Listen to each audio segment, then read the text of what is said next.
Hey, Christy.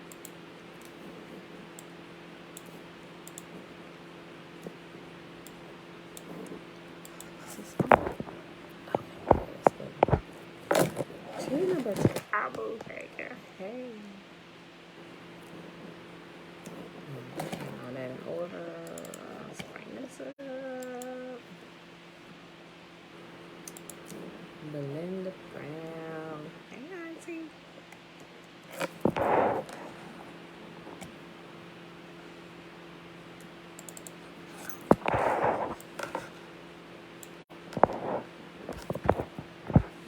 Shalom, shalom. Happy, who we at?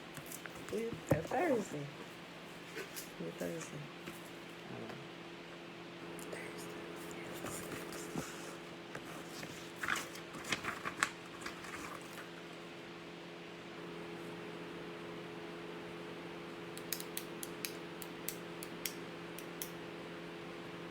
Oh, it threw me off because I wrote a note in here. I forgot I wrote this a note here. Okay.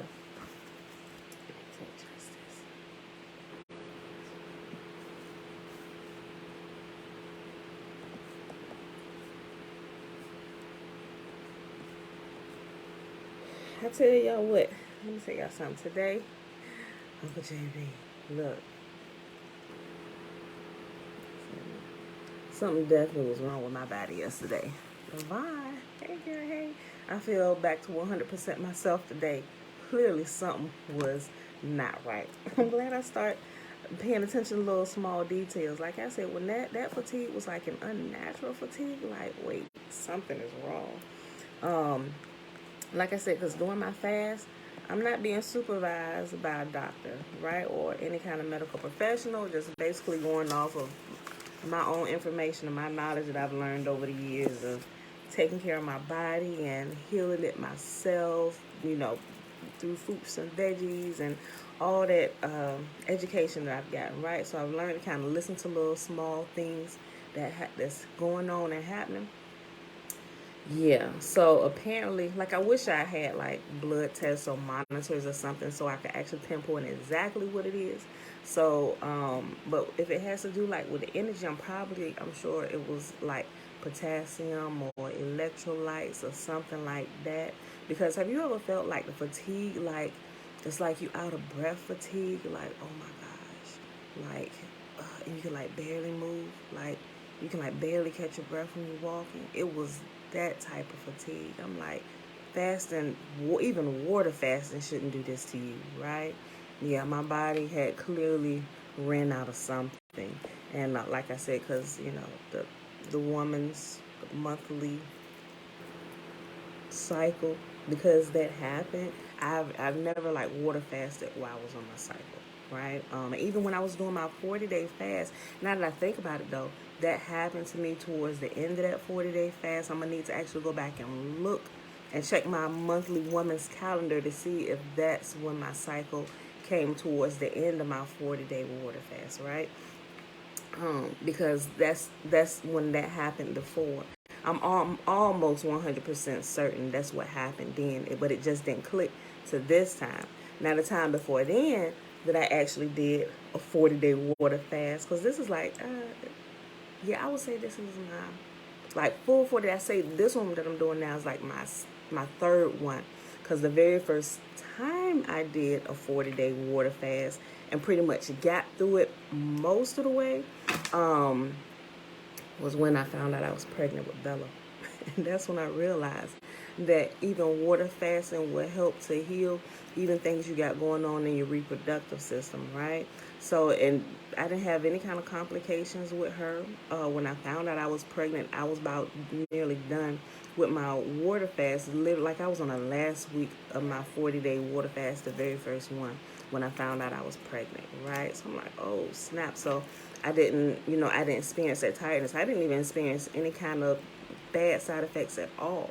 And I had found out I was already, 2 months pregnant with her. So I was already pregnant before I had even begun my very first water fast and didn't realize it, right? So, but I had no kind of complications or anything with her. So it didn't harm me from what I see. But I wouldn't recommend a pregnant woman water fast at all. Like, don't ever say I told you that. I'm just telling you, I didn't know that I was pregnant while I was doing that water fast, and it didn't harm me in the least bit, right? So, but yeah, so definitely, y'all, listen to you about it. I feel like myself today. I really do. Mom, shalom, shalom. Okay, y'all. So, it is. I didn't even write my stuff down, y'all. Hold on, I'm running my mouth before I even get to it. It's Thursday, y'all. It is Thursday, July the 8th, 2021, day 201 of year 3 of reading through the books of the Law and the Prophets, and of the 3-year consecutive day count, day 870. Today we're reading Isaiah 49, 50, and 51. Then we're going to pick up where we left off at yesterday on Fossilized Customs on page 215. Hezekiah. Shalom, bruh. Okay, y'all. Let's go ahead and do the Shema, which is found in Deuteronomy chapter 6. Hear, therefore, O Israel, and observe to do it, that it may be well with you, and that you may increase mightily, as Yahuwah, the Elohim of our fathers, has promised us, in the land that flows with milk and honey. Hear, O Israel, Yahuwah, our mighty one, he is one. And you shall love Yahuwah your Elohim with all your heart, and with all your soul, and with all your might. And these words which I command you this day shall be in your heart, and you shall teach them diligently unto your children, and shall talk of them when you sit in your house, and when you walk by the way, and when you lie down, and when you rise up. And you shall bind them for a sign upon your hand, and they shall be as frontlets between your eyes. And you shall write them upon the posts of your house and on your gates. And Yahuwah commanded us to do all these statutes, to fear Yahuwah, our mighty one, for our good always, that he might preserve us alive, as it is at this day. And it shall be our righteousness if we observe to do all these commandments before Yahuwah, our mighty one, as he has commanded us. Okay, y'all. So let's go ahead and hop on over here to Isaiah 49.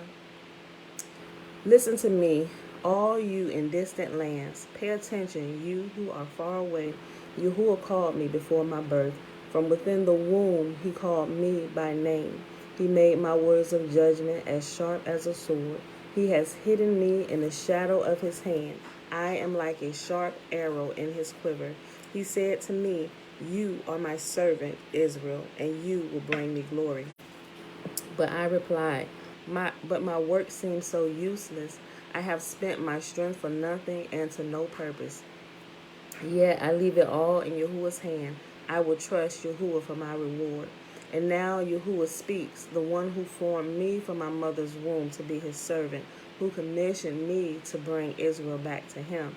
Now he's talking to a prophet who sometimes he'll single out the prophets and just call the prophet Israel or Judah, or he'll call them by their name like Isaiah.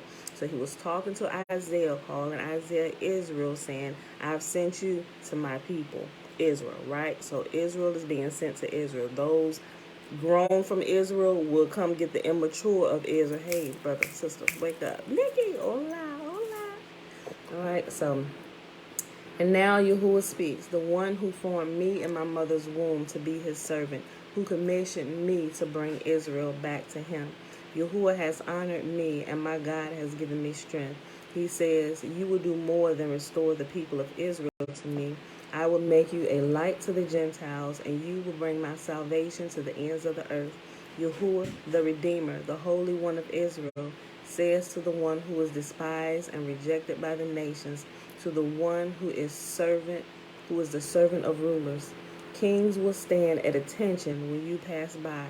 Princes will also bow low because of Yahuwah, the faithful one, the Holy One of Israel, who has chosen you. This is what Yahuwah says. At just the right time, I will respond to you.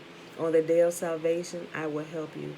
I will protect you and give you to the people as my covenant with them. Through you, I will establish the land of Israel and assign it to its own people again. I will say to the prisoners, come out in freedom, and to those who are in darkness, come into the light. They will be my sheep, grazing in green pastures, and on hills that were previously bare. They will neither hunger nor thirst. The searing sun will not reach them anymore. For Yahuwah in his mercy will lead them. He will lead them beside cool waters. And I will make my mountains into level paths for them. The highways will be raised above the valleys. See, my people will return from far away, from lands to the north and west, and from far as south Egypt. And from as far south as Egypt. Sing for joy, O heavens. Rejoice, O earth. Burst into song, O mountains. For Yahuwah has comforted his people and will have compassion on them in their suffering. Yet Jerusalem says, Yahuwah has deserted us. Yahuwah has forgotten us. Never. Can a mother forget her nursing child? Can she feel no love for the child she has borne? But even if that were possible, I would not forget you. See, I have written your name on the palms of my hands. Always in my mind is a picture of Jerusalem's wall in ruins. Soon your descendants will come back, and all who are trying to destroy you will go away. Look around you and see, for all your children will come back to you. As surely as I live, says Yahuwah, they will be like jewels or bridal ornaments for you to display. Even the most desolate parts of your abandoned land will soon be crowded with your people. Your enemies who enslaved you will be far away. The generations born into exile will return and say, we need more room. It's crowded here. Then you will think to yourself, who has given me all these descendants? For most of my children were killed, and the rest were carried into exile. I was left here all alone. Where did all these people come from? Who bore these children? Who raised them for me? So it's talking about when salvation has happened for Israel, right? Not that we're swooped up out of here, taken to the sweet by and by, off up into heaven in a galaxy somewhere. No, back to a physical land here on the earth, all right? All right, Jerusalem, or the land, is in complete joy because her sons and daughters are returning, right? The descendants of Jacob. I'll read it again. Even the most desolate parts of your abandoned land will soon be crowded with your people. Your enemies who enslaved you will be far away. The generations born in exile will return and say, we need more room. It's crowded here. That land ain't overcrowded now, especially even that little sliver where people who are claiming to be true Israel, they ain't overrunning nothing, right? The generations born in exile will return and say, we need more room. It's crowded here. Then you will think to yourself, who has given me all these descendants? For most of my children were killed, and the rest were carried away into exile. I was left here all alone. Where did all these people come from? Who bore these children? Who raised them for me? This is what Yahuwah says. See, I will give a signal to the godless nations. They will carry your little sons back to you in their arms. They will bring your daughters on their shoulders. So the nations are going to help us get back, right? We're waiting for a spaceship. Remember that. This is what Yahuwah, the sovereign Lord, says. See, I will give a signal to the godless nations. They will carry your little sons back to you in their arms. They will bring your daughters on their shoulders. Kings and queens will serve you and care for all your needs. They will bow to the earth before you and lick the dust from your feet. Then you will know that I am Yahuwah. Those who trust in me will never be put to shame. Who can snatch the plunder of war from the hands of a warrior? Who can demand that a tyrant let his captives go? But Yahuwah said, the captives of warriors will be released, and the plunder of tyrants will be retrieved. For I will fight those who fight you, and I will save your children. I will feed your enemies with their own flesh. They will be drunk with rivers of their own blood. All the world will know that I, Yahuwah, am your Savior and your Redeemer, the Mighty One of Israel. Next chapter, Isaiah chapter 50. This is what Yahuwah says. Was your mother sent away because I divorced her? Did I sell you as slaves to my creditors? No, you were sold because of your sins, and your mother too was taken because of your sins. Why was no one there when I came? Why didn't anyone answer when I called? Is it because I have no power to rescue? No, that is not the reason. For I can speak to the sea and make it dry up. I can turn rivers and deserts. I can turn rivers into deserts covered with dying fish. I dress the skies in darkness, covering them with clothes of mourning. Yahuwah has given me his words of wisdom, so that I know how to comfort the weary. Morning by morning he wakens me and opens my understanding to his will. The sovereign Lord has spoken to me, and I have listened. I have not rebelled or turned away. I offered my back to those who beat me, and my cheeks to those who pull out my beard. I did not hide my face from mockery and spitting, because the sovereign Lord Yahuwah helps me. I will not be disgraced. Therefore, I have set my face like a stone, determined to do his will, and I know that I will not be put to shame. He who gives me justice is near. Who would dare to bring charges against me now?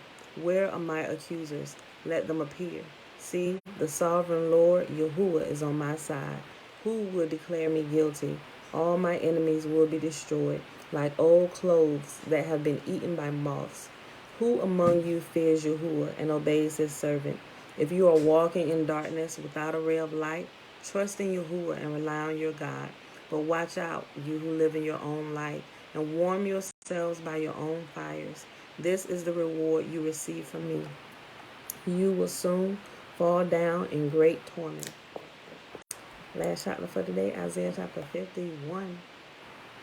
Listen to me, all who hope for deliverance, all who seek Yahuwah. Consider the rock from which you were cut, the quarry from which you were mined.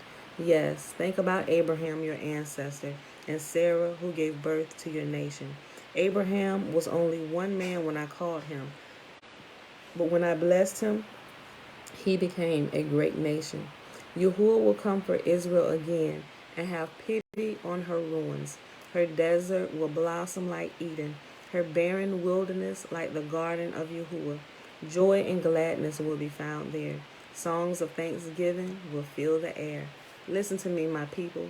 Hear me, Israel, for my law will be proclaimed, and my justice will become a light to the nations. My mercy and justice are coming soon. My salvation is on the way. My strong arm will bring justice to the nations. All distant lands will look to me and wait in hope for my powerful arm. Look up to the skies above and gaze down on the earth below, for the skies will disappear like smoke, and the earth will wear out like a piece of clothing. The people of the earth will die like flies, but my salvation lasts forever. My righteous rule will never end. Listen to me, you who know right from wrong, you who cherish my law in your hearts. Do not be afraid of people's scorn, nor fear their insults. For the moth will devour them as it devours clothing. The worm will eat at them as it eats wool. But my righteousness will last forever. My salvation will continue from generation to generation.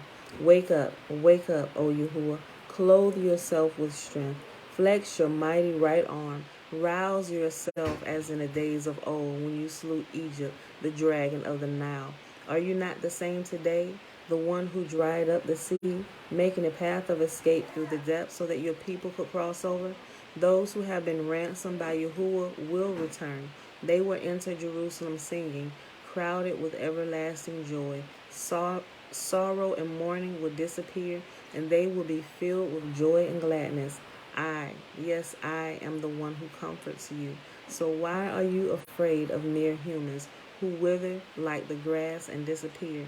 Yet you have forgotten Yahuwah, your creator, the one who stretched out the sky like a canopy and laid the foundations of the earth. Will you remain in constant dread of human oppressors? Will you continue to fear the anger of your enemies? Where is their fury and anger now? It is gone. Soon, all you captives will be released. Imprisonment, starvation, and death will not be your fate. For I am Yahuwah, your God, who stirs up the sea, causing its waves to roar. My name is Yahuwah, the God of heaven's armies, and I have put my words in your mouth and have hidden you safely in my hand. I have stretched out the sky like a canopy and laid the foundations of the earth. I am the one who says to Israel, you are my people. Wake up, O Jerusalem. You have drunk the cup of Yahuwah's fury. You have drunk the cup of terror, tipping out its last drops. Not one of your children is left alive and take your hand and to guide you. These two calamities have fallen on you: desolation and destruction, famine and war. And who is left to sympathize with you? Who is left to comfort you? For your children have fainted and lie in the streets, helpless as antelopes caught in a net. Yahuwah has poured out his fury.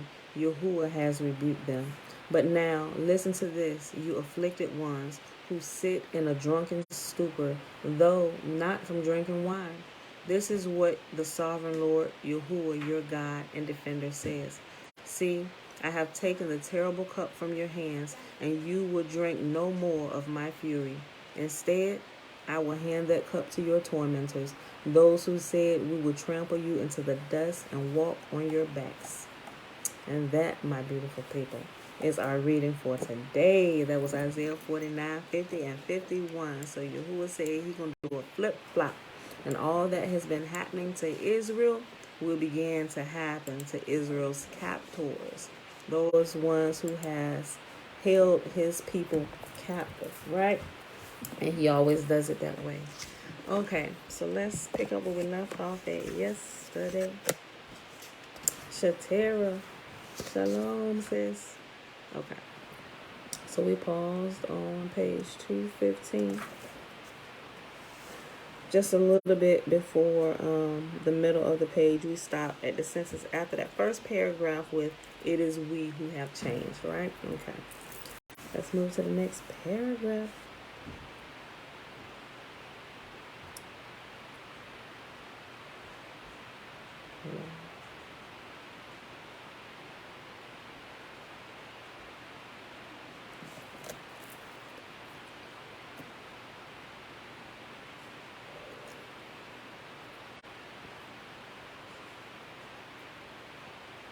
So I'm gonna read this, right?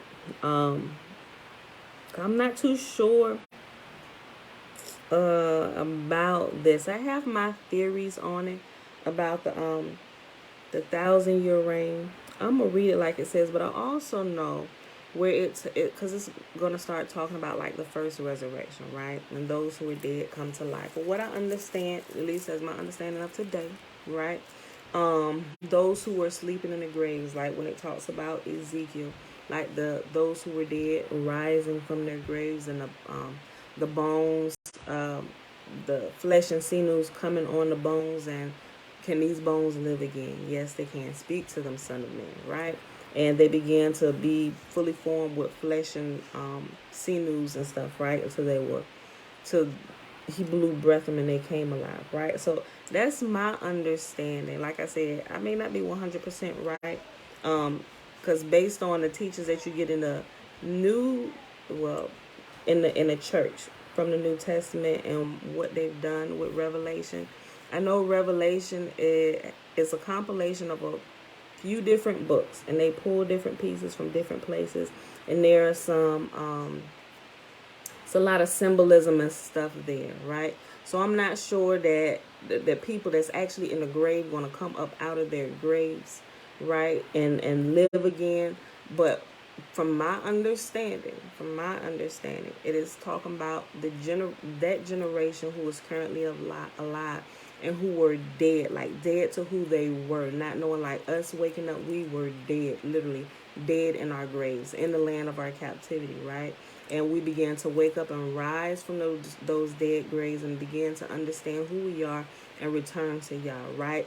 I understand that to be like the first resurrection, so to speak, right? So I'm not 100% sure, but I say that because I don't really have too much more to say about this because I don't really understand it fully yet. But, you know, as the days progress, I'm sure we'll understand it more and more. Okay. So after the first paragraph, we start on the second. It is not widely known, but only Yahuwah's bride will be raised and live during the 1,000 years after his return to rule the earth. The rest of the dead did not come to life until the 1,000 years were completed.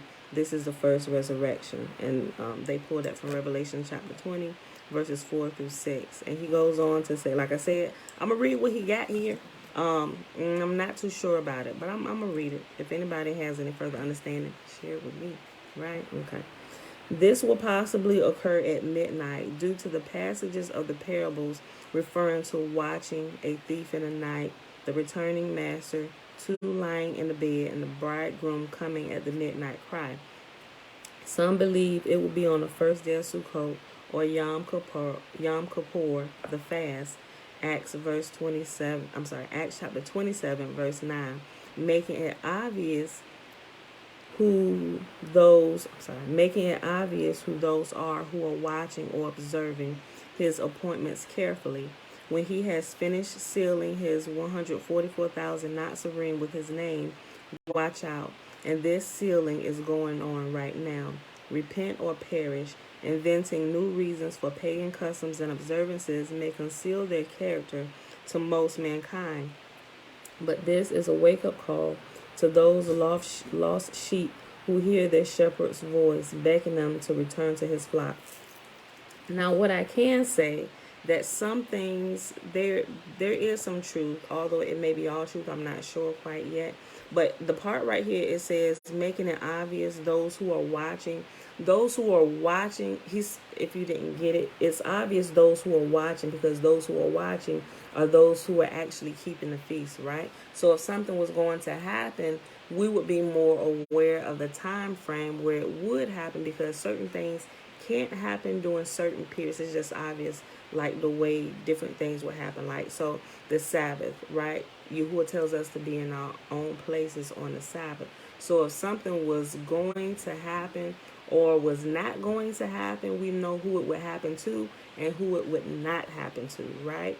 Those who are actually keeping that command, keeping the Sabbath, being in their place. If there was going to be like a bomb that was going to go off in Times Square or something like that on the Sabbath, and you just happen to be there, knowing you should be in your place, but you decide, we're going to fellowship over in Times Square today, right? Yeah, didn't it say you should be in your place, right? Then you would be out of place, and you would prematurely die because you're out of your place because you weren't keeping the command, if that makes sense, right? So we'll make it obvious those who are watching. Those who are watching are actually those who are keeping Yahuwah's command, right? And keeping to the things that Yahuwah has said to do. So I just want to bring out that point, right? Okay. When he has finished sealing his 144,000 Nazarene with his name, watch out. And this sealing is going on right now. Repent or perish. Inventing new reasons for pagan customs and observances may conceal their character to most of mankind. But this is a wake-up call to those lost sheep who hear their shepherd's voice beckoning them to return to his flock. His voice sounds different than human tradition teachings. If you are being called, your heart recognizes his voice, and you follow it and obey it.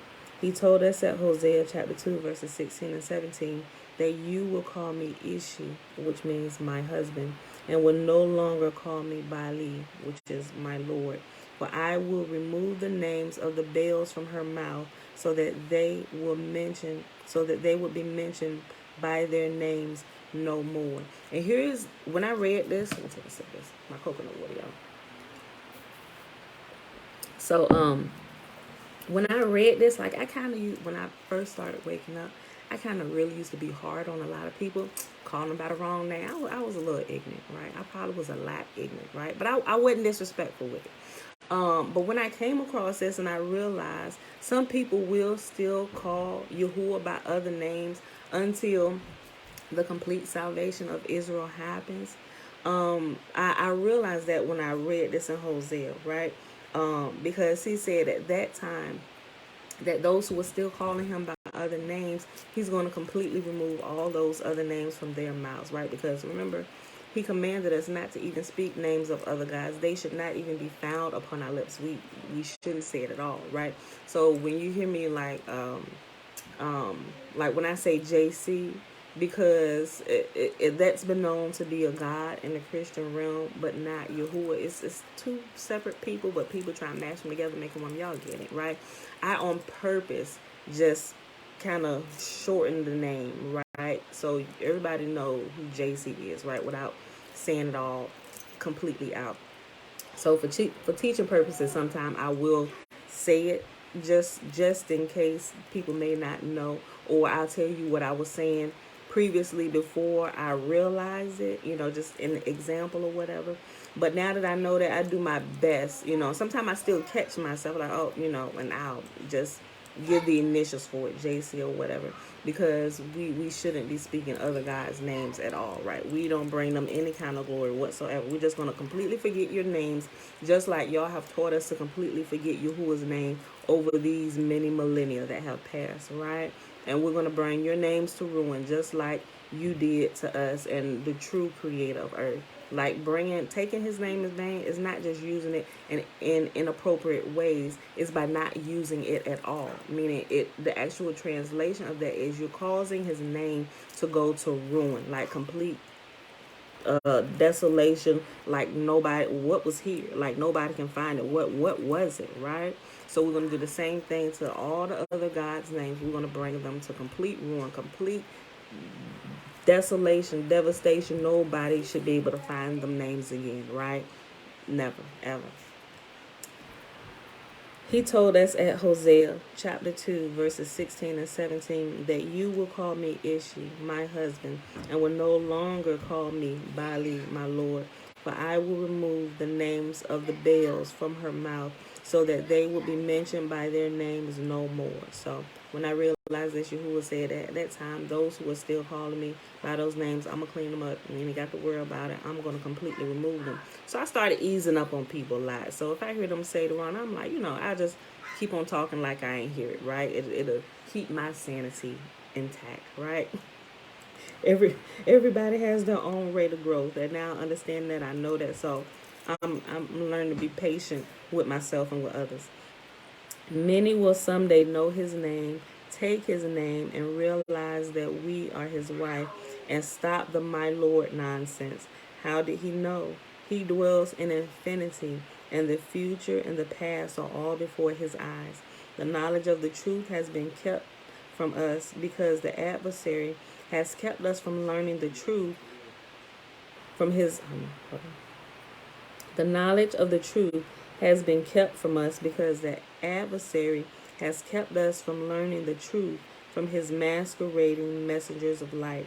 My people are destroyed for lack of knowledge, because you have rejected knowledge, and in parentheses, of his Torah, his word, his will. Clearly, we know that, right? Because you have rejected knowledge, I will also reject you from being my priest. And since you have forgotten the Torah of your Elohim, I will also forget your children. That's Hosea chapter 4, verse 6. Ephraim, the tribes of Israel, return. You are the prodigal son. So how, you see, look. So how does he call it out and say it and still have the whole oxymoron going on in his book? Like, remember how I said, I was like, you know what? He like, no, but it's not like really clicking with him, because he's still using JC as the son and the savior and Messiah and all that stuff. But yet in other places, it's like really clear, like that he understands that Israel is Yahuwah's son, right? So how do you get this all twisted up? So that's why I'm just like, I'm waiting for this to click for him and him to do a update of his book. Remember, Ephraim is another name for Israel, right? Ephraim, tribes of Israel, return. You are the prodigal son. You have left your father's house, the Torah, and gone to distant lands and worship according to the Gentiles or the Goyim. Now you are aware that you are sitting in a pig pen, eating, worshiping with pigs. You yearn for the food of your father's house, which is the Torah, don't you? Return, rise up, start on your journey home to your father. He will see you coming from afar and run to you. He will tell your older brother Yehuda, who never left him, why he drew you home and why he celebrated because of your return. But he answered and said to his father, look, for so many years I have been serving you, and have never neglected a command of yours. Yet you have never given me a kid that I might be merry with my friends. But when this son of yours came, Ephraim, the lost tribes who returned, but when this son of yours came, who has devoured your wealth with harlots, remember when it's talking about this, harlots, it's talking about idolatry with all the other nations' gods, right?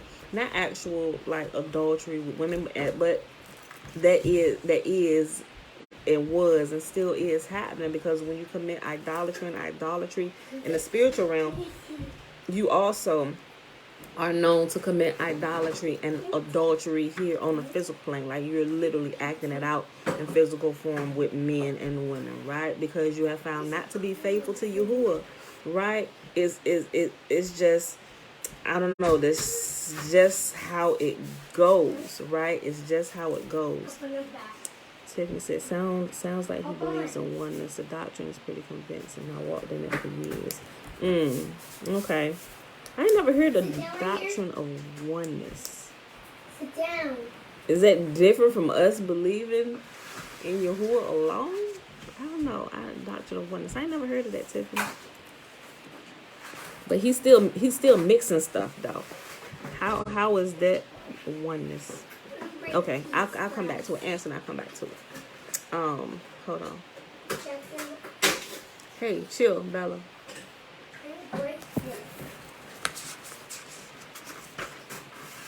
Okay, yeah. So when it's talking about when he said you have devoured your wealth with harlots, it's talking about the worshiping of other gods and everything else the other nations was doing. Hey, chill, stop.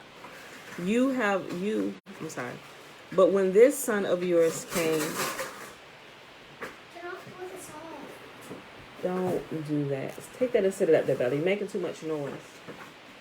Put it back. Or go take y'all go do that in the living room. Because you're going to have to throw that away anyway. Go, go take it. You too, little baby. Don't look at me like that. Get out of here.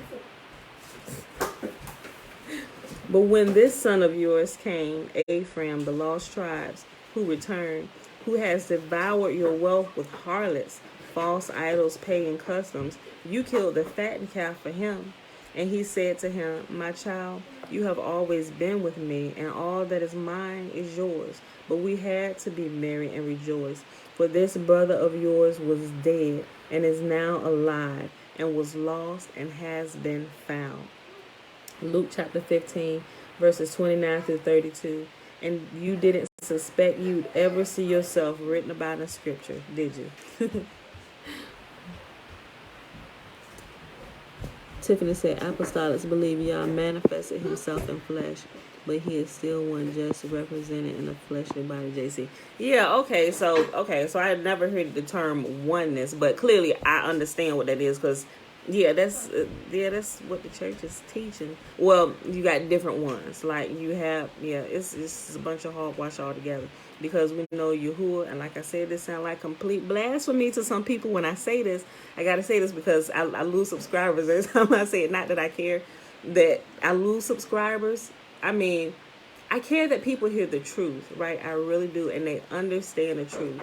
But people are triggered because there's something here constantly. If anybody denies that God came into the flesh, and that's a trigger for them.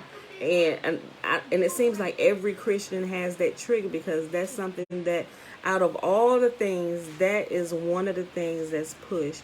And like the virgin birth, all those trigger words. Matter of fact, if you trigger somebody that are triggered by those words, they're always going to give you the same response. And it blew my mind to see that people come at you with the same stuff, which tells me you can't tell you've been programmed to say that, have you? They all say almost the same thing, word for word, which tells me you have been programmed. Like, and I used to do it. They have no other type of rebuttal for you. It's always the same thing, right? Which tell me that's a classic sign of, we talked about it before, groupthink and classic indoctrination, right? That's not their own personal, genuine, original thoughts. Those are the thoughts of Catholicism that has pushed that out into different branches of the church, and this is how you respond to this, right? And it's constantly taught that way. So anytime anybody hit that trigger, boom, oh yep, they're denying the Savior, cast them aside. They've denied that God has came into the flesh. They're denying the virgin birth, like all of that stuff there. I'm like, only if people would read, because we know what did Yah say about being flesh and blood. How can you reconcile those things with what Yahuwah said about being flesh and blood? He specifically attacked those very things that people are indoctrinated with in the church. And I can tell people don't read. When they're triggered by it, I can tell you have not been reading, or you read for the sake of reading, or you reading completely asleep. You sleep reading, right? You know, like nothing registered with you. Y'all's words haven't been clicking with you, right? So, but Yahuwah said, I am not man. Like, man is what? Man is flesh and blood, right? Y'all said, I am not that, right? He was here before flesh and blood. Matter of fact, he created flesh and blood.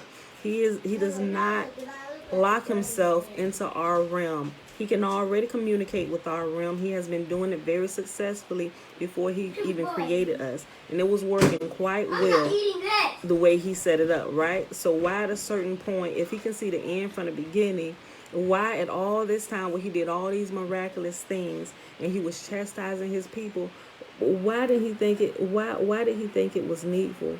Or why didn't he think it was needful to lock himself in flesh and blood then, right? No, because he used already what's in our atmosphere to bring us back to him, turn us back to him. Nothing has ever changed. He said, I do not change, right? And I am not man that I should lie. I'm not man that I should lie, neither am I the son of man that I should have need to repent, right? So that clearly tells us that he did not manifest himself in flesh and blood. He did not manifest himself in the flesh, right? And that's the trigger word, that Yah did not come in the flesh, right? Cut her off.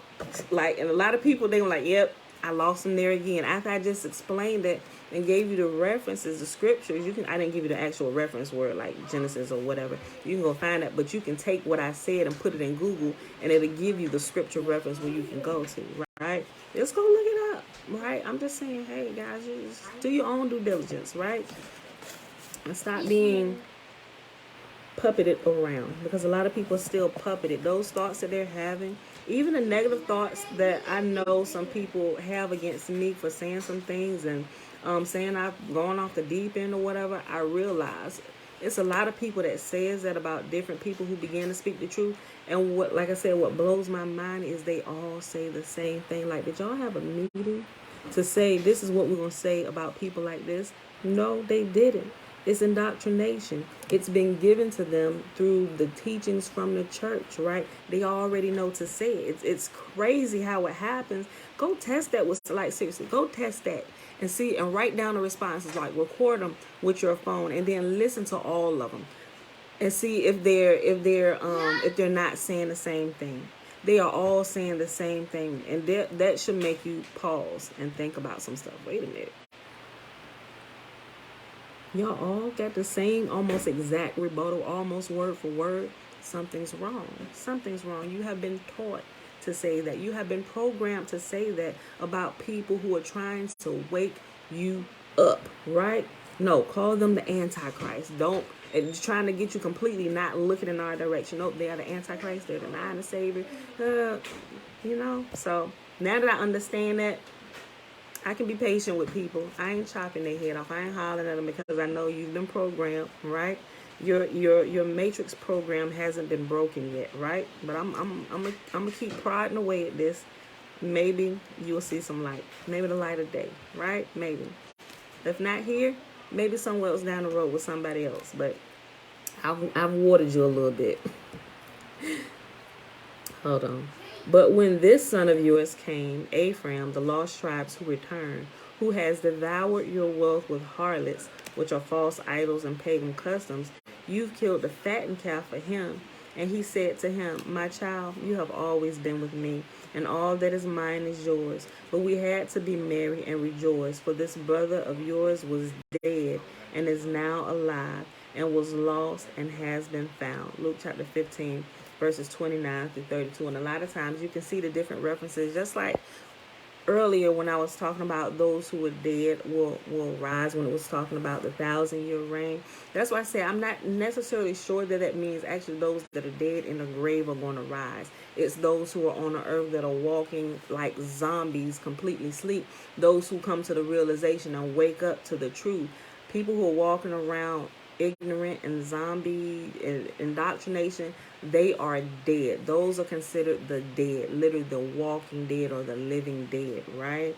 And those of us who wake up, those of us who become living. Now we are alive. We're alive to the truth and we're walking the truth. And he said to him, my child, you have always been with me, and all that is mine is yours. But we had to be merry and rejoice, for this brother of yours was dead and is now alive, and was lost and has been found. Luke chapter 15, 29 through 32. And you didn't suspect you'd ever see yourself written about in Scripture, did you? Paul was overwhelmed with grief after his conversion and lived with a pain he called a thorn.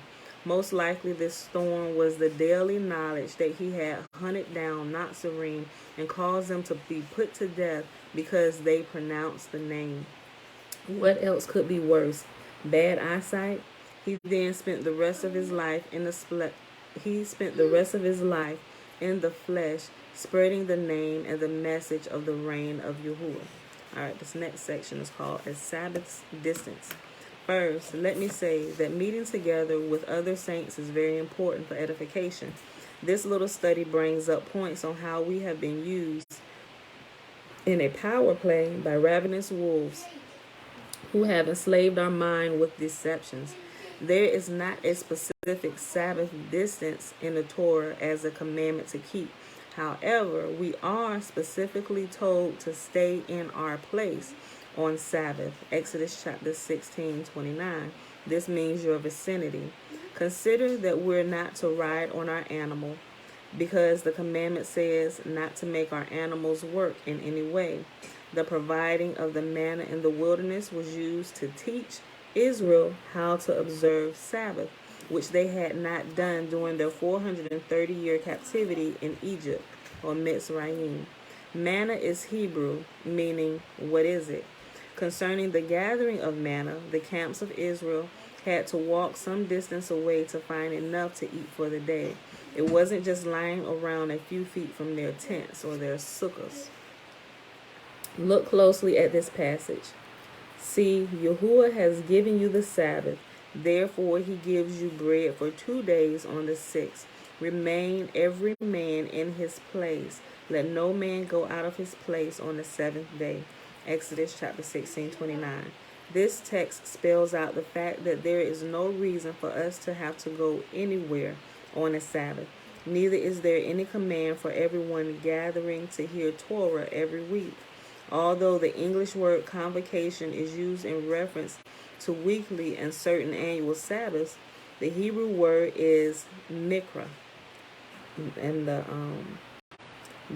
I guess this is the Strong's meaning for it, number 4744, which is derived from number 7121 and comes from the root word Korah.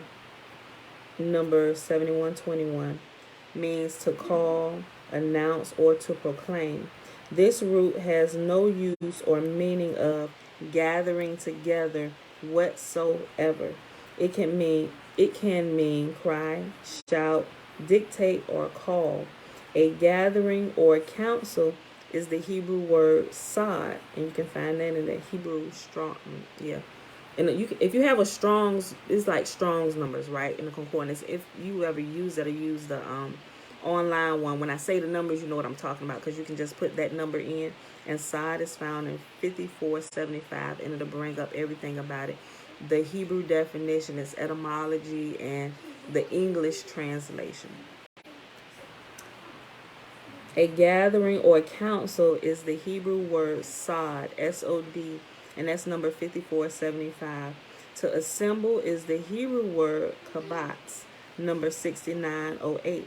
The Hebrew word yad, Y-A-A-D, is number 3259, is used at Numbers chapter 10, verse 3, and is specifically a summoned gathering a meeting together. And this was for the leaders of the congregation to come together to prepare to set out. None of these words meaning to meet together are used in association with how to observe the Sabbath, right? So y'all stay in your home. We're not required to get out here. Like I found it. Let me tell you a little small example. When I started keeping the commandments, or when we started keeping the commandments, we were going to Shabbat services, right? So it was like, okay, well, we're not going to Sunday services anymore. So we was probably doing it the wrong way. Stop going to the church and maybe going to like the temple or the synagogue or something, right? So we found the church we was going to actually had it had regular church services, but then on the Shabbat they had like a Hebrew congregation that would come in at the same place. So we just stopped going to like the Sunday services at the church, and we started going to the Hebrew services on Friday, right? But the more I read it, and then they would bring it out sometime and read it, I'm like, okay, so this seems like we're preparing for the day. It seems like having to get up, get dressed, and then get out of here on time. And it seemed like, not that it's work, but it's like, man, we gotta go. And if somebody taking a sweet time now, you're getting frustrated. You hurry up, we're supposed to be leaving, we're gonna be late, and different stuff like that. It seemed like there was just too much work. If we're supposed to be chilling out, why we got, not that I was looking for a reason not to go anywhere, but I used to just have those questions, but we would still get up and go until it just became like too much, because then when you get in there, it was just like different things, right? The different things that used to bug me. And at first I thought maybe I'm just doing too much. Maybe it's me. Maybe, like I said, maybe I'm really rebellious and just don't want to do any of this at all. But it was bothering me. Although I wasn't making a big fuss about it, I would constantly think about it. I'm like, well, we live here, but we gotta drive all the way over here. And if they ain't supposed to ride on their animals, or the animals supposed to rest. Although we're not riding on animals, all horses are vehicles. I think that probably that's the same principle still applying. We probably shouldn't be driving, right? Because then and it's Friday, and where we live is a lot of traffic, and where we was coming from, we got to sit in traffic, so we got to leave a little bit early. That's more frustration sometimes, sitting in traffic. And what if it's an accident? Now you really gonna be late because of somebody else's foolishness. All of these things, I would literally sit and think about all of this stuff. I'm like, you know what? This is too much. I said, Father, you said stay in your place. I said, you know what? If I got this wrong, if I'm understanding this wrong, help me. I said, but we're going to start staying in our own place, right? I'm like, and if it's absolutely that serious where I need to hear what they're saying, then we'll just, because they live stream, we'll cut on their live stream, right? We'll cut on live stream, but at least we're not breaking what I feel we would be breaking going against this, because it says stay in your place. We can stay in our place and still kind of cut them on and watch them. So that's what we did, right? Until things just got redundant, right? And it's like a certain point, it's like when you at a place and you get all that you need to grow, if you stay there, it becomes a place of frustration, because you move past this level. You need to grow more, right? So you move. So when you stay in a place where you've outgrown it, frustration sets in. If you continue to stay there, you will probably end up dying. Probably end up tearing the place apart. First of all, you should have been left. You should have been gone a long time ago, right? And that doesn't click with a lot of people. When you outgrow places, it's time to grow to a new place. Just like when you grow, you can't stay in your clothes from previous sizes. You have to get bigger clothes, right? They're going to get tight. You ain't gonna be able to breathe. Think about it. Everything that Yahuwah teaches us can be proven, can be tested in this physical realm, right? You can't stay in the first grade forever, right? People come in, oh, you got assistant teacher today. No, this is my student. What? This kindergarten, wait, she's still a student in kindergarten? I thought she was your teacher's assistant. Clearly this child's supposed to be in, what, 6th grade? Why are you here? Like, is there, like, then we would need to check you, like, okay, we need to run some tests. We need to give some, like, intelligence tests. What's going on with you, sis? Why you feel you shouldn't be here, right? Unless you're there and you're the teacher, or you're the teacher's assistant helping to teach the younger ones, right? You've clearly outgrown the place. It's time to go. And it's no different from places if you still fellowship with places, right? I'm not saying that you shouldn't. You can, if they're teaching you appropriately, you can go there. But once you've outgrown the teaching, it's time to move. Otherwise, you will stay there and you will die.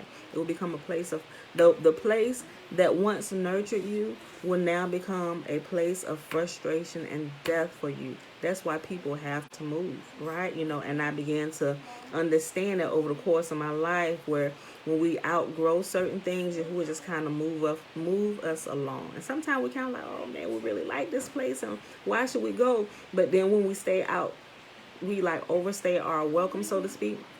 Not that anybody else can tell that we've outgrown the place, but you can tell you've outgrown the place because your frustrations will start to kick in and you start cherry picking and nitpicking with stuff, right? And that's how places sometimes implode. Even churches, when the teaching, certain churches teach certain things, they teach the general basic things, but some churches have like a niche, so to speak, where they teach, and people know certain churches for certain things. Like I know some churches that are famous for marketing, right? And so people that go there, this church, they're teaching, but their thing is marketing. This is what they do. This is how our ministry explodes all over the earth. We know how to do this. So anybody that want to learn how to do this, especially with their ministry, that's where they go. They hook up with them, and there you go, right?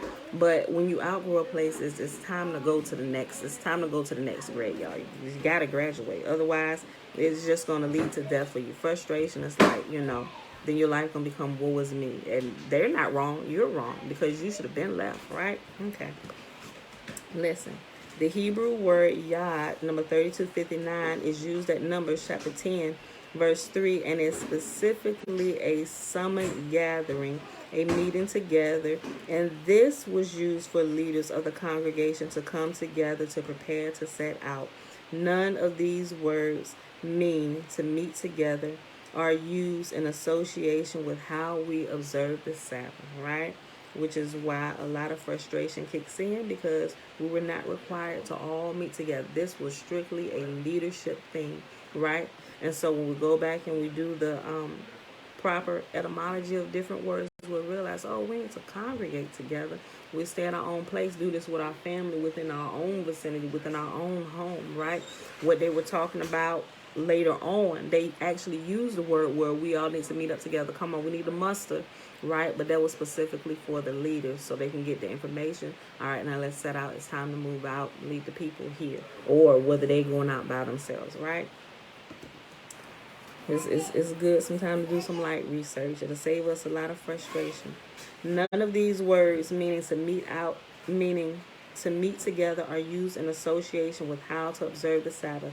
I thought this was odd considering how we're programmed, but it started to make sense. Sabbath is a perfect day to read Torah, but so is every day. Common sense tells us that if we find ourselves needing to go on a long journey to be with others, we've missed... Hey, chill.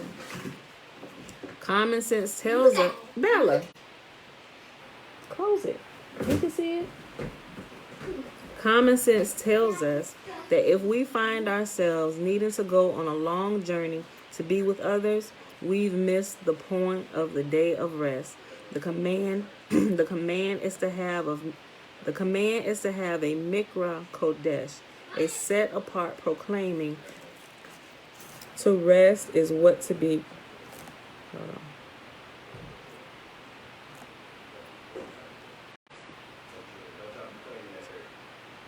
Okay, I was reading that too fast, but all his is. Okay. If we find ourselves needing to go on a long journey to be with others, we've missed the point of the day of rest. The command is to have a mikra kodesh, a set apart proclaiming. To rest is what is to be proclaimed. To rest is what is to be proclaimed. Like, we're to rest. Period. We ain't doing nothing else. It was Yahuwah's custom to go to the congregation in his town on the Sabbath or in the temple on a daily basis. Within the walls of Jerusalem, the large community and the land, one could easily go from one end of the city to the other in a short time, certainly within a distance not considered to be a journey. His hometown was considerably smaller. Yahuwah's temple is to be a house of prayer, and we are told to pray without ceasing. That is because we are the temple of Yahuwah. The physical temple was symbolic for Yahuwah, which makes his play on words even more interesting. Yahusha said, "Destroy this temple, and in 3 days I will raise it up." John chapter 2 and 9. But we really don't have to go very far to be in his presence at all. Pastors call the buildings they have services in the Lord's house. A church is thought of as a building. See the programming? We may be missing more than we know here, because if we go back and look at the Hebrew passage, the word mikra, M-I-Q-R-A, based on the word kara, Q-A-R-A, may refer only to the day being proclaimed as set apart as a day of rest.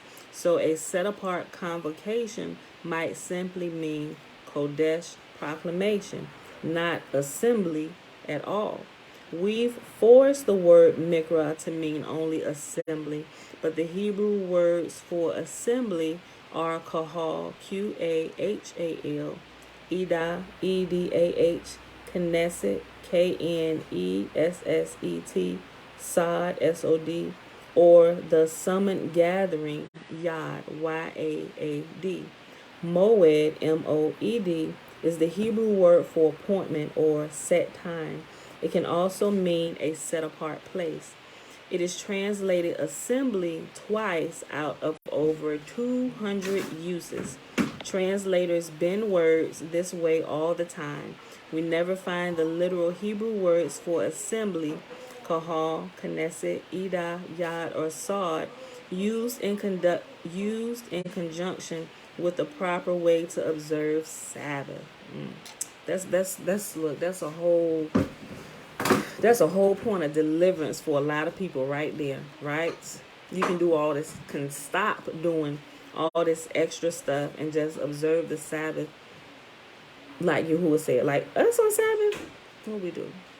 I try to sleep as long as possible in my bed. That's probably only maybe an extra 15 minutes, maybe. But we try not to leave the house at all unless like there's an emergency that happened. It's probably been twice we've had an emergency on the Sabbath where we actually had to leave out of here, right? But like a real emergency where I'm like, Father, forgive us, keep us safe, right? Like we have to go, like, circumstances being like the actual emergency. So but I think there's grace. But on the Sabbath, we just chilling out at home, right? I do try to prepare as much as possible before the Sabbath. I try to like pre-cook the meals, maybe like a lasagna or something like that. Something we just put in the oven. Or I know they say don't kindle a fire, but ain't nobody eating cold lasagna, right? I'm like, Father, if that's wrong, like we're not kindling a fire. We're literally just pressing the button. But some people will go as far as not to even press buttons, right? But you would have to, if you follow that, you can't heat up stuff in the microwave either, right? Because you simply just pressing the button on the microwave too, right? You're not kindling the fire. You're just pressing the button, heating up the food. So I'm like, Father, you know what? You're just gonna use some common sense here, right? Because we could just prep and eat cold stuff all that day. That may work for some people, like if you live by yourself.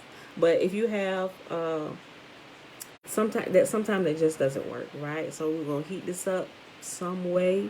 I use a stove. I ain't gonna lie, I still use a stove on the Sabbath. I try not to slave, but I try to only just like heat up, right? Honestly, that's my truth. I still use my stove. So if I'm in violation of Torah, keeping the commands, Father, forgive me, right? So I'm just telling you, every day we live and getting better, y'all. All right. Translators bend words this way all the time. We never find the literal Hebrew words for assembly, kahal, knesset, or I heard. Look, the K may be. I'm saying knesset. The K may be silent, y'all, like know or knowledge. But I've heard people actually say knesset. That's why I said knesset. It could just be nesset. I don't know, so forgive me. Somebody, if you know, let me know. Is it Knesset or is it Nesset? Is the K silent? K-N-E-S-S-E-T. Somebody let me know if you know. If not, I'll look it up later. Translators bend words this way all the time. We never find the literal Hebrew words for assembly, kahal, knesset, ida, yad, or sad, used in conjunction with the proper way to observe the Sabbath. Maybe there is some reason. Sabbath gathering is actually not a commanded practice, but we've been programmed to think so by the translators who saw fit to tent certain passages. This was so that they could make us drink their poisoned waters and plunder us, right? Because if you come into the church on Sunday, you got to give up offering, right? Yes, you got to give up offering. So yeah, I would think this is in line. You would never command us to gather in an assembly on like Sabbath. He said, stay in your own place, right? Stay in your own place on this day, right? But when you don't read, we don't know, and we're plundered for a while, right? We'll take it through the ringer for a while till we realize it. Wait a minute, right? Okay, this was so they can make us drink their poison water and plunder us. And we'll pause right here because we already an hour and 5 minutes. Chrissy said something. Okay. Thank you so much for giving specific details about Sabbath because I did not know you were to stay in your place during the Sabbath. Thank you. Oh yeah. We didn't realize that for a while either, but it kept well look one day we were I'm gonna tell you how it started happening. One day we were planning to go, like the whole family, because we hadn't been in a while. We were planning, and the congregation we were going to that does the Hebrew services, we were planning to actually go visit and possibly start back up going again. But we had talked about it earlier in the week, and I talked to my husband, like, yeah, we go visit, so we'll go check it out, because I like it. They have like, they sit at like little children's church or whatever, so it's cool. But I'm of the mindset now, let my children be with me. I don't know what y'all teaching off in the back room somewhere. Yeah, they could be playing, but yeah, I don't quite know about that, so they gonna sit with us, right? But we were planning going, we had talked about it soon as it was coming up, but it kept bugging me. Like that, it was like I kept hearing that scripture, like on the inside of me. How you just be hearing something. I mean, you just be going throughout the day and you just like hear something. Oh, you would have a thought that was like happening all that week. Stay in your place on the Sabbath, right? And we had already been doing it just by default because we just like, shoot, we tired. It's too much. We're gonna stay home, right? We was already doing it out of frustration. But as we were actually planning to go back and pick that practice back up, it just all that week, it was like, stay in your place on the Sabbath. Yeah, come and go on about your day. And when we talk about it, okay, we still going, yep. I no sooner than the conversation ends, stay in your place on the Sabbath. I was like, you know what, I know that's in that song. Let me go look, and finally I looked it up. By Thursday, the Sabbath service or Shabbat service was Friday night, right? So Thursday I looked it up. I was like, oh, wait, do say this, stay in your place on the Sabbath. I'm like, but how is that? I was like, well, how do people ever gonna get together? And because I'm still transitioning out of the teaching and doctrine of the church. Mind you, I'd already come out the church, and now it's more like Hebrew root stuff and attending like Hebrew classes and things like that. I'm like, well, okay. I was like, so, but it's still like, I was like, something is, I don't know. I'm like, Father, I don't know why I keep hearing this. I'm sure I'm hearing this for some reason. I'm like, okay, so are you telling us not to go? And now, so first thing, okay, should I not go? Was it something they teaching wrong now? Something you don't want us to go in there specifically, or should we just like all together like stop? And so I shared with my husband. He was like, well, okay, we can stay home. I don't mind, So I'm like, well, okay, but we didn't go. We actually stayed home, But I was wondering. So me, I'm looking, so I go, I pulled up the service because it's streaming, and I'm looking first. I'm like, well, maybe something gonna happen, So I watched the whole service, not even really paying attention. I'm just watching for things, watching for flinches in the teacher's eyes or something happened in the background. I'm thinking maybe he didn't want us to go because something was gonna happen that night or whatever, But nothing. It was just like the normal stuff. Like, why would he tell us not to go? But then still that same stay in your place on Sabbath. It's simply the principle. And I think what Yahuwah was teaching us is like to do what he says, just like he was training them when the Sabbath was by not giving manna on the seventh day, by giving them a double portion on the sixth day. he was training them to observe it the proper way. This is what you do. Even if you go out here, you're going to be frustrated because you're not going to find anything. Nothing is going to be here on this day. You know how I've set the cycles? Nothing is going to be out here for you on this day. Everything you're going to need this day will be found in your home. You would have already gathered it throughout the week, right? You know, so I think that was a principle he's still getting us back on track. Just stay home on this day, right? Ain't nothing happening in the world that you need to see this day. Stay home, right? So now that's what I think. He's just really trying to get us to be obedient in just the small things, and nothing probably ever happened that day. I think it was just a personal teaching thing and understanding for us that, hey, because I used to bring it up. I was talking to my mom, my sister, when I first started. I was like, I'm like, y'all, I don't think we're supposed to go nowhere on the Sabbath. It says stay in your place on the Sabbath. So we just kind of threw it around a little. I'm like, okay, and we just started doing it. We just gonna stay in our place on the Sabbath, right? And I think I shared this before. There was actually, I actually shared this recently during this year's reading, where my sister's not Leisha, my baby sister, she got teenagers, and they wanted to go to a high school football game, which was being held on the Sabbath, right? And we thought about it, but she was like, yeah, they can go. And I'm like, I don't know. They should probably be staying in their place on the Sabbath. That's the first thing I thought about. What happened that day? Yo, somebody got to shooting at that football game at Todd Stadium in Newport News. This was a couple years ago now, right? My nieces called my sister on the phone, hollering and screaming. They had gotten separated. They was running. My sister during it had a panic attack. Like, what's going on? Where is Ayana? She was looking for Savannah. They got separated and all the commotion when they got the shooting out there. Thank y'all that they were both okay, right? But I tell you what, who don't violate that command? Who stay in their place on the Sabbath, right? I'm telling you, I'm just like, whoo, it's too much happening, right? So some people like, oh, it's too much. I'm like, yeah, okay.